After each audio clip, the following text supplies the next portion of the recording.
All right there, I'm Simon Lucas. I'm the editor of sound-advice.online, and this is the Marshall Heston 60 spatial audio soundbar. Now, if you've taken even the slightest interest in rock and or roll music over the last 6 decades or so, you know perfectly well who and what Marshall is. More lately, the company has branched out into consumer audio with a range of wireless headphones and speakers, and most recently of all, a large Dolby Atmos spatial audio soundbar called Heston 120. It's gone pretty well for the Heston 120, and flushed with that particular success, Marshall is back with something that is much the same, but less so. Which means the Heston 60 is a nicely compact variation on a theme. It's just 68 by 730 by 124 mil, and it looks perfectly reasonable below even quite small televisions. I use a 48-inch OLED TV from day to day, and this sits underneath that very nicely indeed. It's not something you can say for every spatial audio soundbar. Despite these usefully compact dimensions, though, there's been no scrimping where the specification of this soundbar is concerned. The Heston 60 is compatible with Dolby Atmos and DCSX spatial audio formats, and it uses an array of physical speaker drivers rather than sound processing in order to attempt to create a sensation of spatial audio.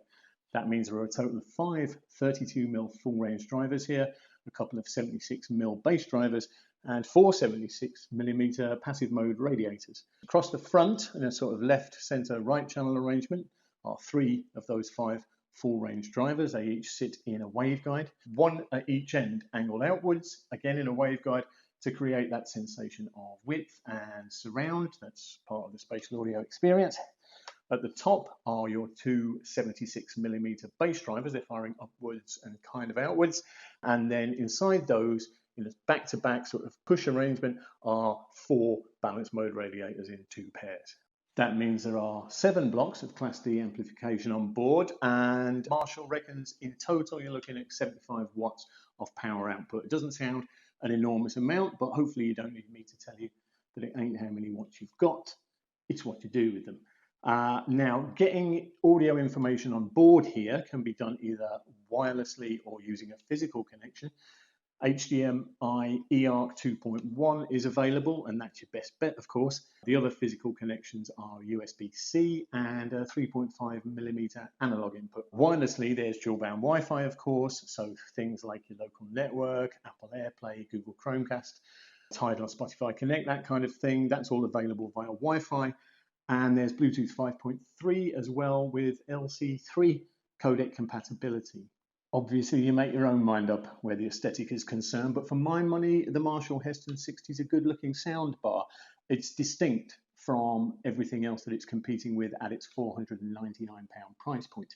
The salt and pepper grill, which has been a Marshall thing since back in the day, looks nice here. The black finish is good, although I have had cream example. Cream is an established Marshall finish, and it makes a really nice change from black from the soundbar, and it makes the little gold accents even warmer. So that might be worth checking out.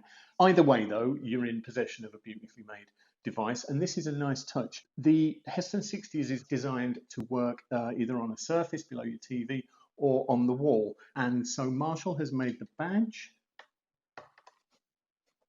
and the little plate here that tells you what the physical controls do. It's made them magnetic, which means you can change their orientation depending on where you want to position your soundbar, which is nice. Those physical controls cover off the basics, a few different EQ settings, volume, input selection, play, pause, that kind of thing.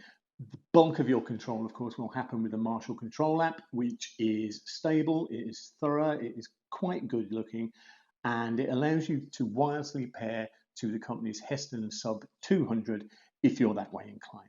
So it looks the part, it's properly specified, it's got impeccable sustainability credentials, and it is distinct from every other soundbar at the similar sort of money. So how does it sound? Well, I'm obliged, obviously, to direct you to sound-advice.online, where I have written about the sound of this at some length. But I can say that it is as good a spatial audio soundbar at this sort of money as I have heard. It's not perfect, but it has a good stab at creating the sensation of height that is so important to spatial audio. It's a wide and deep listen, very vigorous in its kind of sonic aptitude. It's punchy, it hits hard. You'll think twice about a subwoofer once you heard this do its thing. And it's just as adept with spatial audio music as it is with soundtracks. It's not the first multi-channel soundbar to want to use all of its drivers to create spatial audio out of everything that comes into it, and it's not hugely successful at that. Stereo information loses a bit of the positivity and the definition that music or movies that are mixed with spatial audio enjoy.